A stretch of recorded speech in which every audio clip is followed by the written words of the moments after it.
Welcome everyone to another video from Views from the Stands. Your host is here as always, Gunner, and we're going to be doing a Views from the Stand edition of Dodger trade targets. So we're going to be breaking down the pitchers and the hitters, a crazy list, and just really people that I've kind of zeroed in on throughout this month.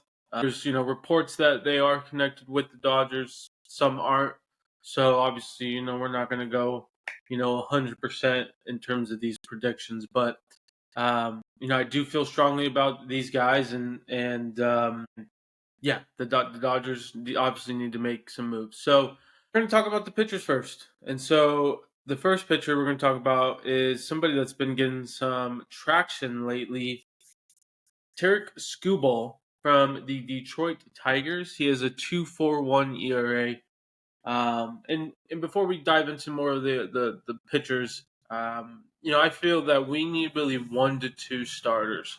Um, you can make the argument for both, and obviously it depends on the Yamamoto and Walker Buehler. If they can both come back from their situations, then obviously is one.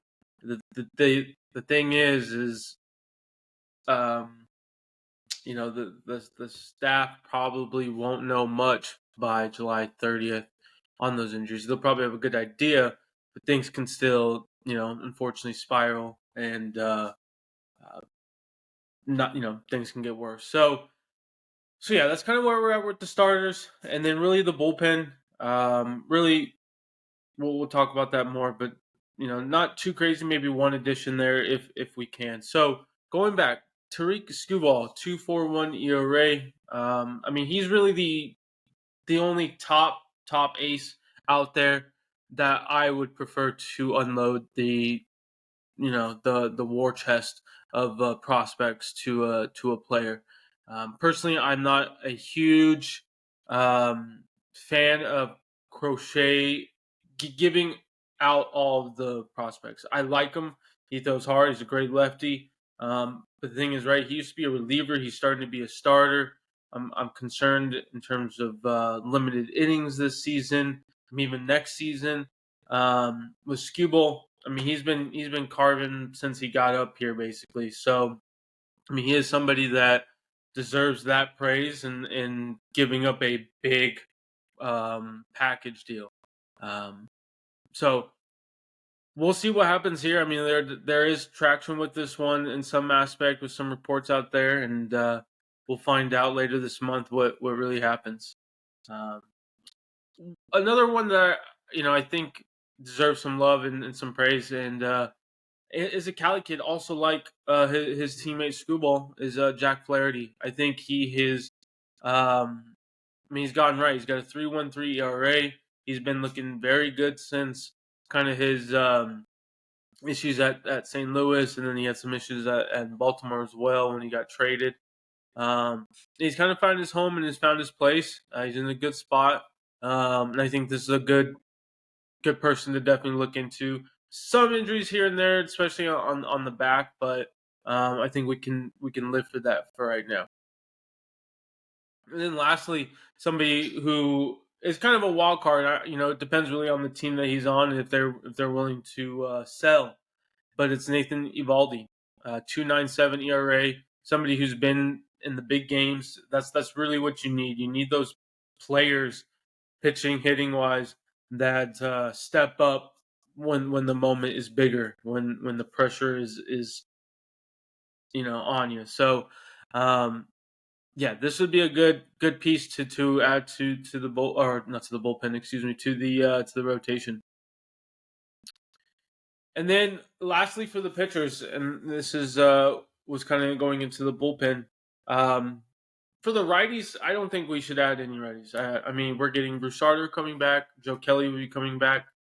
Um, we got Daniel Hudson. We got Blake Trinan, and then we got Evan Phillips. Right there, that's 5 options right there for any situation: high pressure situation, high situation.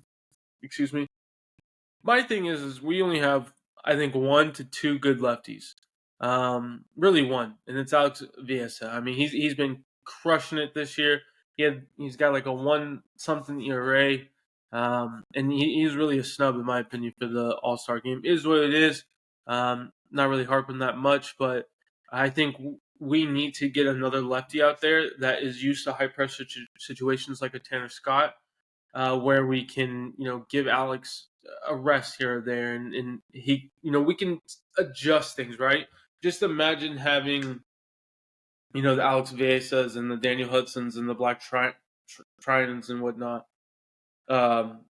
pitching a little bit earlier in the game than the 8th or the 9th or the 7th, right?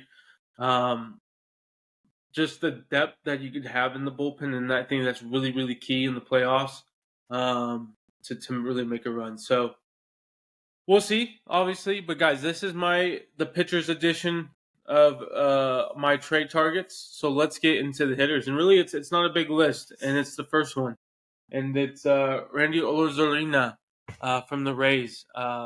He's batting .202 batting average, so his price tag is low. He's cheaper than the Luis Robert. He stays more healthy than the Luis Robert. And honestly, he is played better than the Luis Robert, especially in high pressure situations. WBC, the 2020 playoff run. I mean, he knows when the time is right to show up. So, I mean, he can mix well, I think, with our clubhouse. I think him and Teoscar would be great friends, and all the other guys. But just imagine, Teoscar, Randy, and then Outman / Podges outfield. I mean, that's pretty insane. So, and then you can sprinkle in Jason Hayward as well, because obviously you want this guy to be batting against lefties most of the time. And then lastly is somebody that's not much connection to the Dodgers, somebody that I've kept my eye on. He's in the same city, as you can see. So, I mean, the move in the transition would be seamless for him. And it's Luis Rengifo.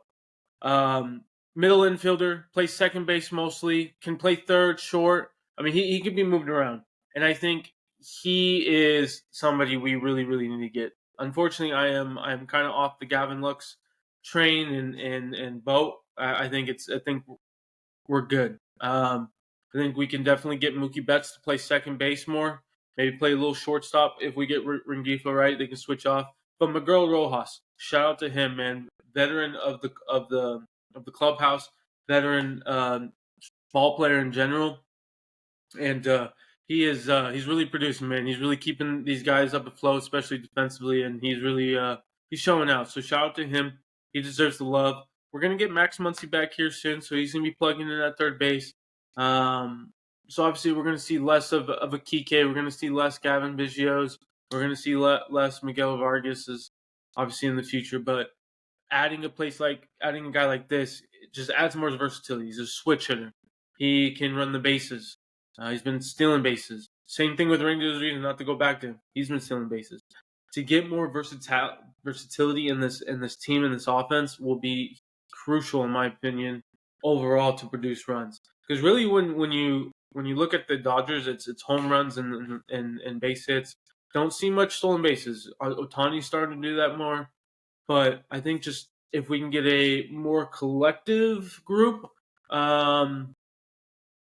or understanding of that, basically, it would I think bode well in a lot of ways. So, guys, let me know in the comment section who you think the Dodgers should trade for.